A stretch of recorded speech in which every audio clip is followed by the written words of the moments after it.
Okay, share ko lang po sa inyo itong aking nadaanan, ano? Ito pong truck na ginawa pong pizza delivery or rolling store. Ito pong unit ay Isuzu NPR. Okay, so yun po. Ito pong Pizzala ay isa sa kalabang po ng Pizza Hut dito sa Japan, ano? At Domino's Pizza. Okay, so yun po, no? 5 studs. Medyo nakaka-amaze lang po itong setup nila. Okay, so ito po ay for Kansai region ang delivery daw po.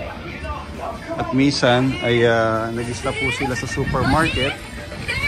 Tulad po dito ay naka-stop muna po sila para makabenta sa mga customer na darating. Okay, so yan po ang presyo nila. Aking po susubukan itong 2,140 yen na margarita. Di naman po nakakaya, no?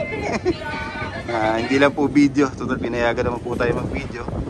So yan po ang presyo ng pizza dito sa Japan. Okay, so 2,500 yan halos. So nasa around ano po ito, magkano ba to? 1,000 yen for 400. Medyo may kamahalan po, ano? Almost 1,000 pesos. Ano po, ang isang box. Okay, so ayan po ang Pizzala. Pizzala Caravan. Okay. Nakakatuwa po. So atin pong babayaran yung order natin. So bayad po tayong 2,140. Okay. Thank you. Thank you.